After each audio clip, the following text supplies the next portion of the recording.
Olá, irmãos e irmãs, a graça e a paz, como vocês estão? Estamos aqui reunidos para mais um tempo de oração, para que juntos a gente reflita na palavra de Deus, que eu e você possamos reservar esses próximos minutos para a gente colocar a nossa vida diante do único que tem palavras de vida eterna, o único que pode realmente nos salvar. Hoje, dia 27 de outubro, estamos aqui então para a nossa conexão de oração, vivendo o tempo comum. E a palavra de Deus que nos chama a esse tempo de oração diz assim: sede fortes e corajosos, todos vós que esperais no Senhor. Tenho te buscado de todo o coração, não permitas que me desvie dos teus mandamentos. E a palavra de Deus também diz: Senhor, clamei a ti e disse, tu és o meu refúgio, a minha herança na terra dos viventes. Amém? Vamos orar neste momento? Senhor, nós te louvamos, porque tu és o nosso refúgio, a nossa salvação. O Senhor é aquele Deus que conduz, que sustenta, que guarda as nossas vidas. E diante, Deus, dessa verdade, da confiança que temos através de Cristo Jesus, que deu a sua vida por nós, nós queremos, Deus, neste momento, abrir o nosso coração diante de Ti, pedindo, Deus, que o Senhor nos conduza nesse tempo de oração e de reflexão na Tua palavra, que a gente viva o Teu amor, a comunhão dos santos, a comunhão que temos contigo, que ela se torne, Deus, visível, que ela se torne realmente, Deus, exposta através dos nossos relacionamentos de perdão, de reconciliação, de ajuda, Pai. Fica sobre nós, cobre-nos com a Tua graça, com o Teu poder, e que a gente possa realmente, Deus, descansar em Ti, que a gente ouça do Senhor, que nós devemos ser fortes e corajosos, sabendo que o Senhor é aquele que está conosco até o fim. Abençoa-nos, Deus, nesse tempo de oração, em nome de Jesus. Amém e amém. Amém. Queridos e queridas, enquanto nós ouvimos essa canção, que você coloque a sua vida e o seu coração diante do Senhor.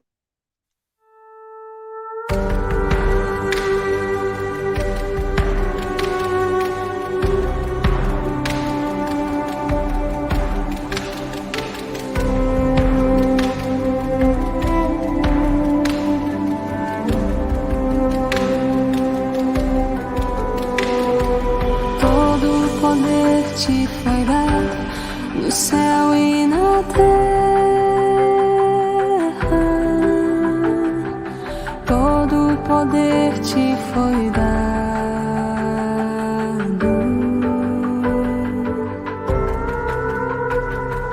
Deus o Pai te exaltou sobre todas as coisas. Deus o Pai te exaltou.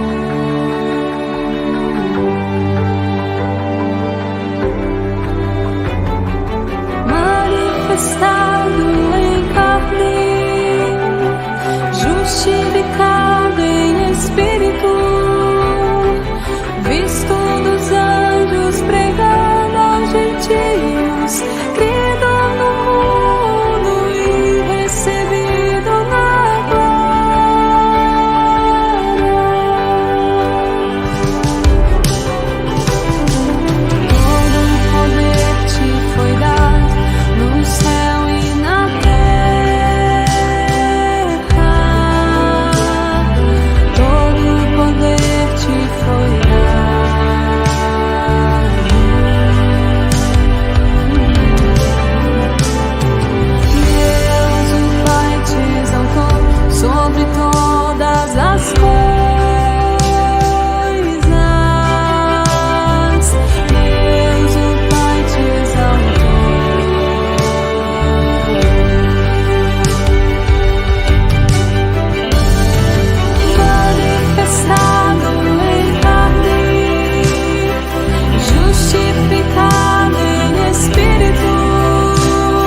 Amém. Jesus é o Rei da glória. Ele é o Rei sobre todas as coisas, sobre tudo e sobre todos. Amém. Nós vamos então dar continuidade, queridos, às nossas reflexões em Filemon, esse pequeno bilhete, né, essa carta tão pequena, mas tão preciosa que nos ensina, né, sobre o Evangelho de Cristo e como a mensagem de Cristo transforma as nossas vidas e muda a nossa relação com outras pessoas. E para a gente começar a refletir um pouquinho hoje, né, em alguns versículos de Filemon, eu coloquei para você uma citação do N.T. Wright no seu livro Indicadores Fragmentados, que ele diz assim: sabemos que, para sermos humanos, precisamos de relacionamentos em todos os níveis. A sociedade instável de hoje deixa rastros de luto e desafio constante de reconstruir do zero. De vez em quando, ouvimos pessoas que parecem sobreviver sem muito contato humano real. Levando ao extremo, isso é considerado uma doença. A substituição de máquinas eletrônicas, smartphones e similares pelo contato humano verdadeiro é vista agora totalmente como um problema pessoal e social, ainda que ninguém pareça saber o que fazer sobre o assunto. E ele continua: sentimos que algo está errado com a maneira como as coisas são e, como costumamos dizer, desejamos encontrar amor verdadeiro, não apenas no sentido muitas vezes trivial do romance ideal, mas algo sólido, duradouro, completamente confiável e constantemente vivificante. Mesmo em meio a toda a nossa fragilidade nos relacionamentos, há lampejos de esperança de que exista amor profundo, duradouro e genuíno, e de que é possível fazermos parte dele. Essa é uma das formas de expressar o significado da fé cristã.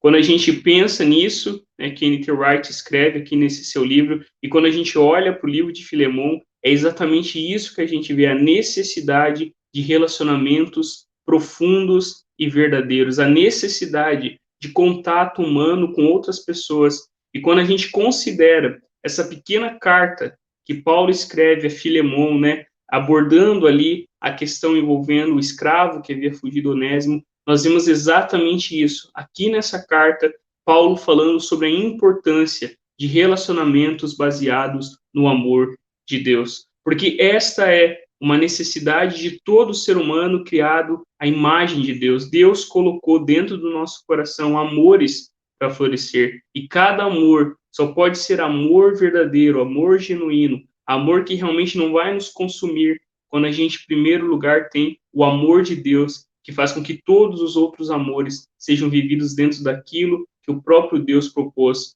para a nossa vida. Então vamos olhar lá no texto de Filemon. Nós já falamos ali no começo, né, de fé e amor, fé para com Cristo, nosso Senhor, amor para com todos os santos. Na semana passada a gente refletiu entre os versículos 8 e 14, né, falando sobre o pedido baseado neste amor que o apóstolo Paulo faz, não uma exigência, né, não de uma maneira autoritária, mas realmente Paulo apela ao amor, aquilo que o próprio Deus havia feito em favor de Filemon, em favor de Paulo, e assim que eles também deveriam receber a Onésimo. E hoje, entre o 15 e o 25, apesar que a gente vai caminhar até o versículo 18, hoje, semana que vem, a gente termina, né, esse pequeno livro de Filemon, a gente vai ver esse novo padrão que o Evangelho de Cristo, que é a mensagem do Rei de Jesus, traz para os nossos relacionamentos aqui neste mundo. Vamos olhar para o texto?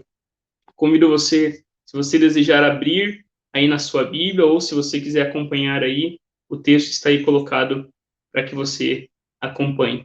A palavra de Deus diz assim: ao que parece, você perdeu Onésimo por algum tempo, para ganhá-lo de volta para sempre. Ele já não é um escravo para você, é mais que um escravo. É um irmão amado, especialmente para mim. Agora, ele será muito mais importante para você, como pessoa e como irmão no Senhor. Portanto, se me considera seu companheiro na fé, receba-o como receberia a mim. Se ele o prejudicou, de alguma forma, ou se lhe deve algo, cobre de mim. Eu, Paulo, escrevo de próprio punho, eu pagarei. E não mencionei que você me deve sua própria vida. Sim, meu irmão, faça-me essa gentileza no Senhor. Reanime meu coração em Cristo. Escreva esta carta, certo de que você fará o que lhe peço, e até mais. Por favor, prepare um quarto para mim, pois espero que as orações de vocês sejam respondidas e eu possa voltar a visitá-los em breve. Epáfras, meu companheiro de prisão em Cristo Jesus, manda lembranças.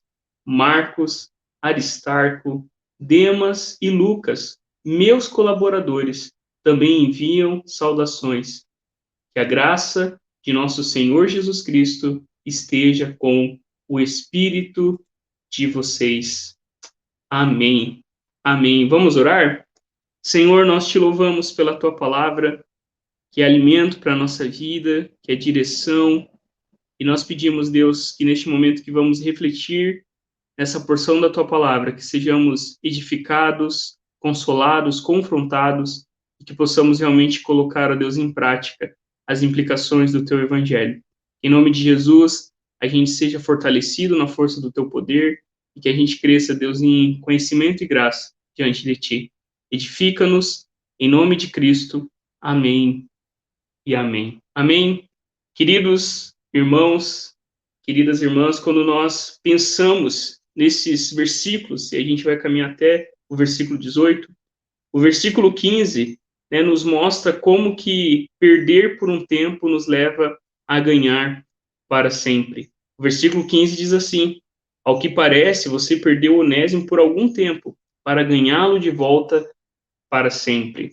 Perder por um tempo para ganhar para sempre. Quando a gente pensa na mensagem do Evangelho, naquilo que o próprio Cristo fez, a gente vê que isso é uma realidade que cada cristão, que cada discípulo de Cristo Jesus deve realmente viver. A gente viu na semana passada, né, como Deus, na sua soberania, usou, né, daquilo que parecia o fim, né, Onésimo fugitivo, Onésimo preso, mas foi lá na prisão, no fim da linha, que Deus o encontra.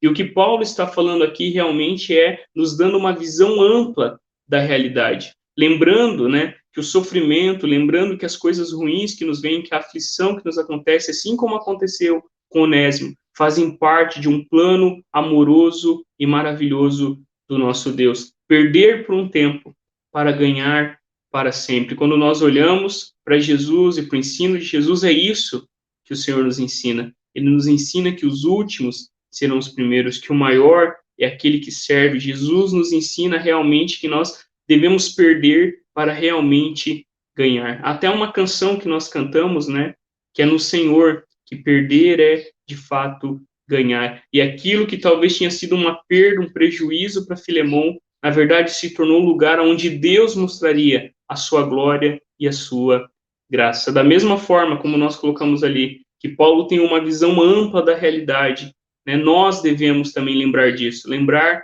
que nada foge do controle do Senhor. Pense, né, lá em José, que foi vendido pelos irmãos, isso foi mal, a gente não está justificando a maldade dos irmãos de José, mas logo depois, com o desenrolar da história, o próprio José entende que aquilo que os irmãos intentaram de mal, Deus transformou em bem, para que, de fato, né, o povo de Deus fosse salvo, e não só o povo de Deus, mas também os egípcios, quando José conseguiu interpretar o sonho, né, do faraó, e assim trouxe, então, né, cuidado, trouxe provisão para todas as pessoas que sofreriam muito mais se eles não tivessem se preparado para os 7 anos de intensa fome que houve na terra do Egito. Então, quando a gente pensa nisso, a gente precisa ter, né, essa visão ampla da realidade da vida. Quando a gente está num sofrimento, numa situação complicada, não perder de vista, né, que Deus é, como a gente sempre diz, o grande tapeceiro, né, o grande escritor da nossa história, aquele que conduz as nossas vidas, aquele que cuida de cada coisa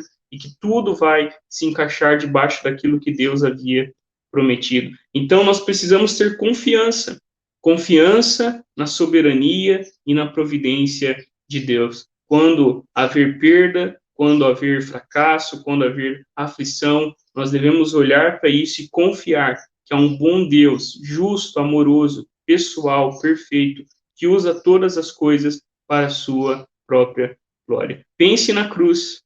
A cruz, né, que era o lugar de humilhação. Ninguém, né, falava de ser crucificado porque era para os piores criminosos, os piores ladrões. Mas foi lá na cruz, em aparente fraqueza, vergonha, que Deus realmente destruiu seus inimigos e nos reconciliou com Ele. É essa confiança que eu e você devemos ter no Senhor, porque é o que, né, parecia perda para Filemão, na verdade se tornou um ganho, se tornou realmente uma oportunidade para que o Evangelho de Cristo se manifestasse. E sobre isso, o pastor John Piper escreve o seguinte: o profundo funcionamento interno da alma cristã não é possível sem a soberania de Deus.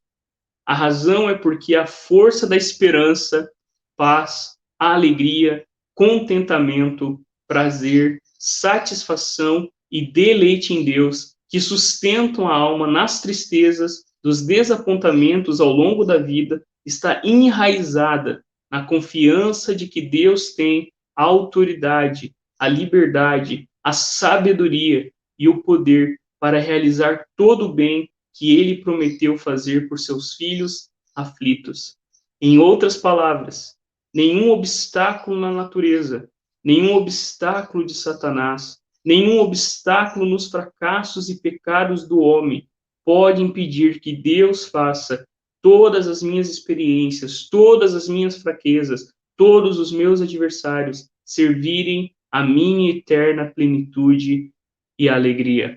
A minha vida e a sua vida deve estar enraizado nessa verdade, na soberania e providência de Deus, que faz com que todas as coisas cooperem para o bem daqueles que amam o Senhor, daqueles que foram chamados segundo o seu propósito. Quando a gente avança aí no texto, olha o versículo 16. O texto diz assim: ele já não é um escravo para você, é mais que um escravo, é um irmão amado, especialmente para mim. Agora, ele será muito mais importante para você, como pessoa e como irmão no Senhor. Quando a gente olha para esse versículo 16, a gente percebe que Onésimo já não era mais um escravo, que Filemão não deveria olhar para ele apenas, né, ali como um escravo, como muitos escravos que Filemão tinha naquela época. Não, ele deveria olhar para Filemão não mais como escravo, mas como irmão no Senhor, um irmão amado, como diz o apóstolo Paulo. E desde o começo da carta, é exatamente isso que a gente tem percebido: a afeição, a compaixão, o amor de Paulo demonstrado por Onésimo. Então, o que a gente enxerga aqui no versículo 16 é que o evangelho, a mensagem de Cristo Jesus, muda os relacionamentos. Não tem mais como a gente olhar para as pessoas da mesma forma que nós olhávamos antes de conhecer a Cristo Jesus. Onésimo já não era mais um escravo, e Paulo diz isso para Filemão. Agora ele era um irmão amado no Senhor. E Paulo continua que Filemão deveria olhar para Onésimo, olhar para ele como alguém importante, como alguém que tem valor, como alguém que realmente foi alcançado pela graça e pelo amor de Deus, quando ele estava, né, fugindo do seu patrão, fugindo do seu senhor, quando ele havia sido preso, ele deveria olhar para Onésimo e lembrar que Onésimo era importante porque havia sido criado à imagem de Deus e também havia sido resgatado pela mesma mensagem que resgatou Filemão e também Paulo. Agora, ele será muito mais importante para você, diz Paulo a Filemão, como pessoa e irmão no Senhor. Paulo aqui mostra como o evangelho muda todas as coisas, como que o evangelho realmente faz com que a gente enxergue para as pessoas, e enxergue nelas não como um objeto, não como uma coisa a ser usada, não como algo descartável, muito pelo contrário. O evangelho lembra cada um de nós, quando nós estamos diante de uma pessoa, nós estamos diante de alguém que é imortal, alguém que carrega a imagem e a semelhança do Criador. Por isso que nós devemos olhar para cada pessoa e sermos lembrados disso, ainda que deformada a imagem do Criador. Cada ser humano e cada homem e mulher carregam a imagem de Deus. E o que Paulo está dizendo aqui é que Filemão deveria olhar para Onésimo não apenas como um escravo que ele era, mas como um irmão amado no Senhor. E quando a gente considera toda essa situação, e às vezes a gente não se dá conta de como esse pedido é realmente duro e pesado e desafiador para Filemon, porque isso mexeria com toda a estrutura que havia sido ali posta à época, né, sobre toda a estrutura social que havia naquela época. E sobre isso, N.T. Wright diz o seguinte: tudo naquela sociedade era contrário a isso, contrário a esse pedido, né, de Filemon olhar para Onésimo e não vê-lo como escravo, mas como um irmão no Senhor. Você pode imaginar o sentimento de ambos os lados.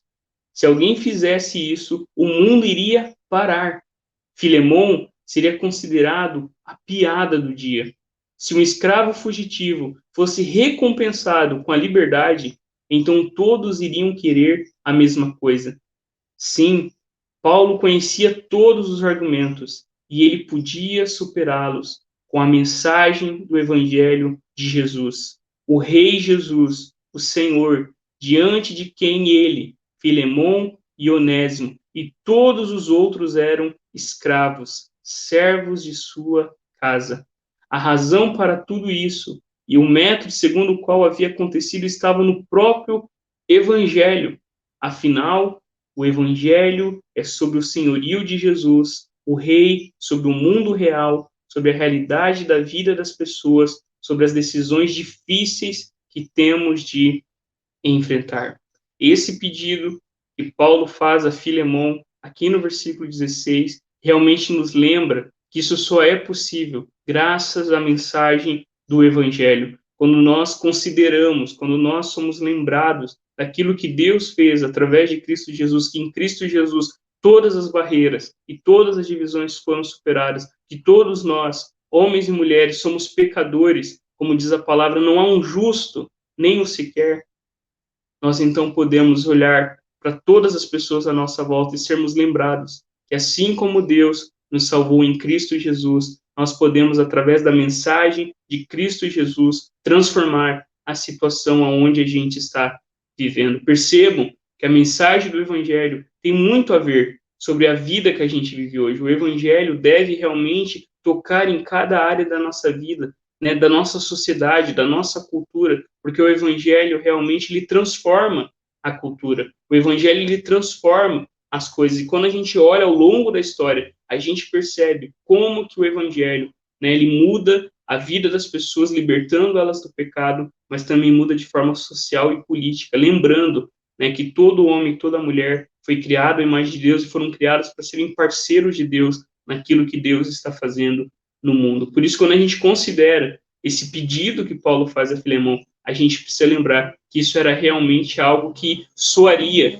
de forma muito dura, ao mesmo tempo chamaria atenção para a mensagem de Jesus que diz que diante dele todos nós somos escravos, todos nós somos servos de Cristo Jesus. E por fim, aí no versículo 17 e 18, a gente lê assim: portanto, se me considera seu companheiro na fé, receba-o como receberia a mim.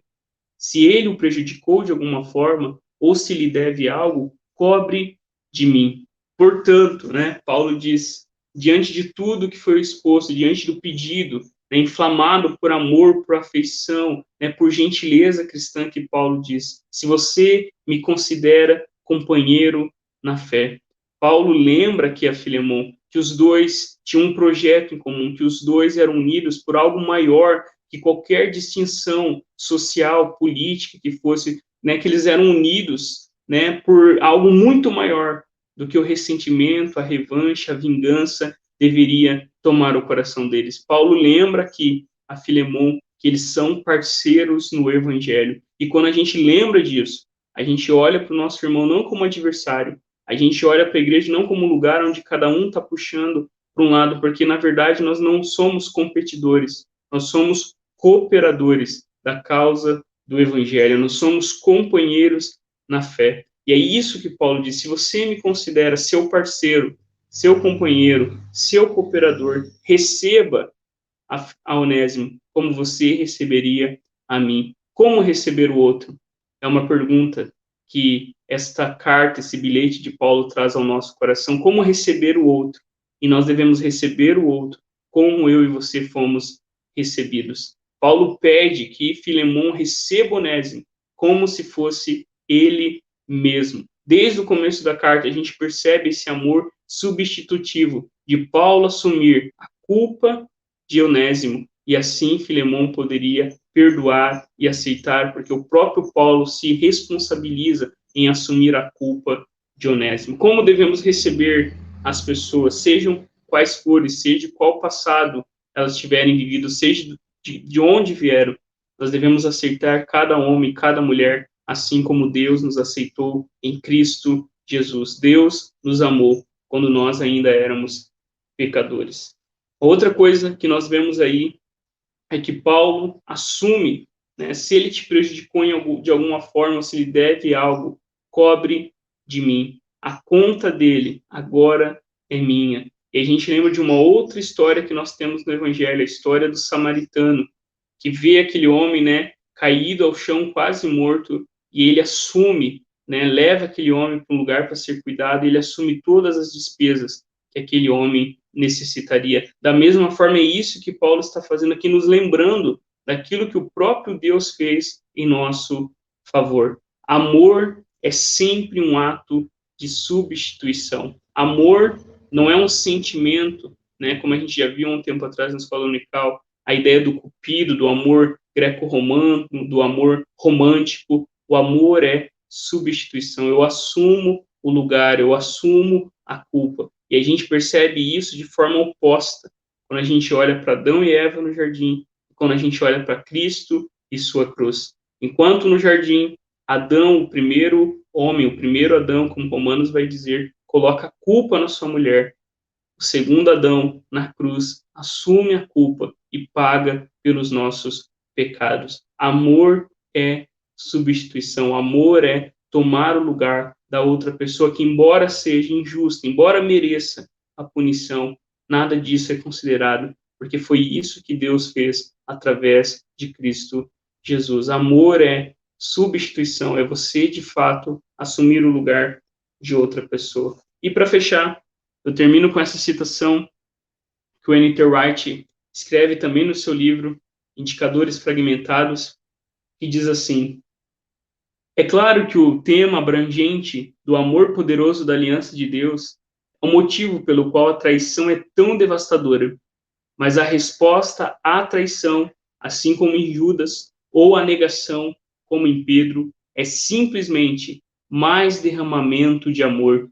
Isso simplesmente reforça nosso senso de gratidão de que o Deus Criador, revelado em Jesus e agora ativo no Espírito, não nos ama somente quando somos amáveis, mas nos ama ainda mais, dando a sua própria vida por nós, quando somos terrivelmente difíceis.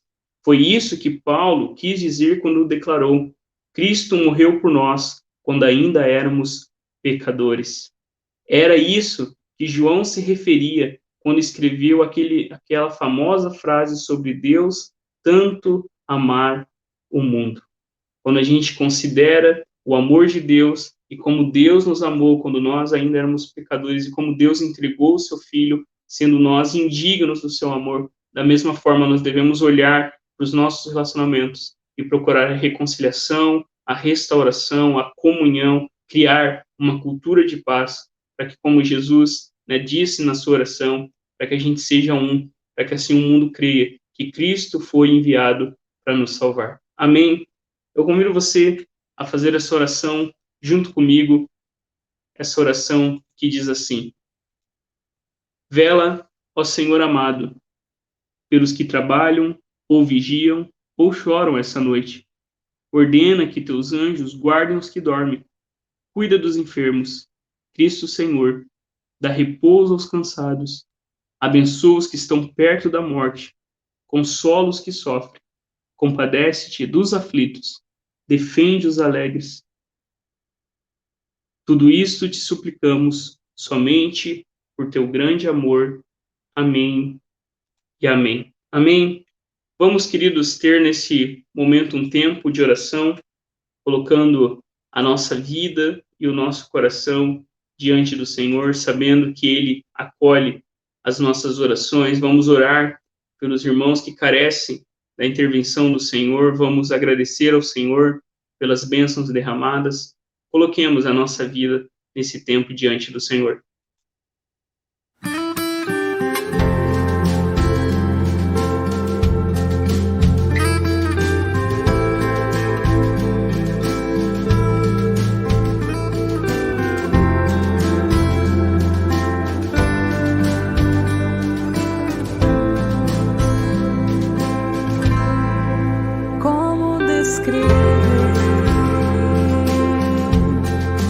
Como explicar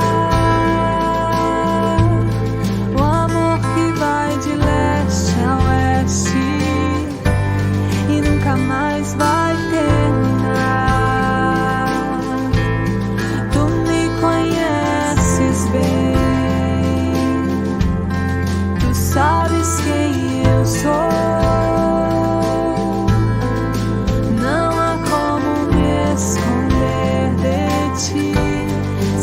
Sabes onde estou.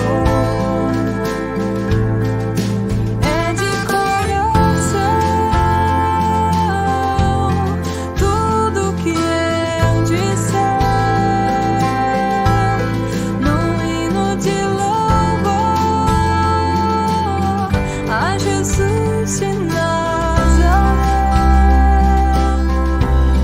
E se as palavras não mostrarem como é grande a minha gratidão, mesmo assim, Senhor, recebe o meu louvor, é de coração. Se eu fizer chover palavras de louvor, ainda assim será tão pouco frente a este grande amor. Por isso escute o pulsar do meu coração. És o caminho, a vida e a verdade, te dou a minha gratidão. É de coração tudo que eu disser, num hino de louvor a Jesus de Nazaré. E se as palavras não mostrarem como é grande a minha gratidão, mesmo assim, Senhor, recebe o meu louvor, é de coração.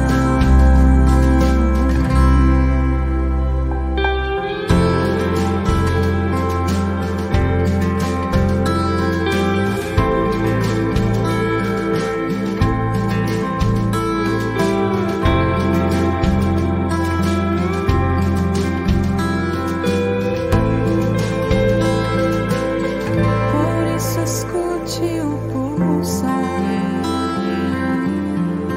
do meu coração.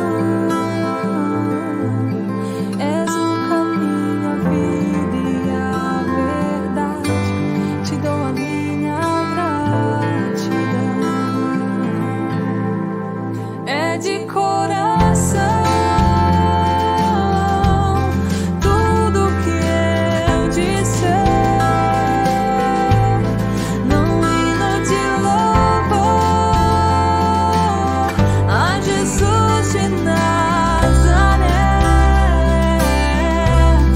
E se as palavras não mostrarem como é grande a minha gratidão, mesmo assim, Senhor, recebe o meu louvor, é de coração.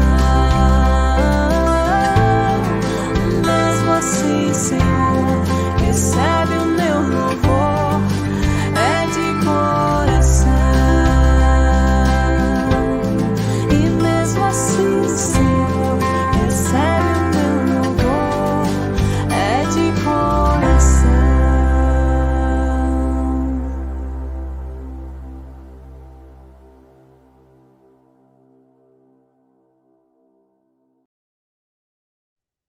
Amém. É de coração que a gente possa sempre derramar a nossa vida e o nosso coração diante de Cristo. Eu convido você a fazer junto comigo essa oração que diz assim: Senhor Jesus Cristo, como curaste o cego e restauraste a sua visão, abre nossos olhos para os perigos do mundo que nos rodeia, para a pura luz do teu amor, para que andemos em tua luz, te sigamos aonde nos levares e nunca tropecemos, pois tu vives e reinas com o Pai e com o Espírito Santo, um só Deus, agora e sempre.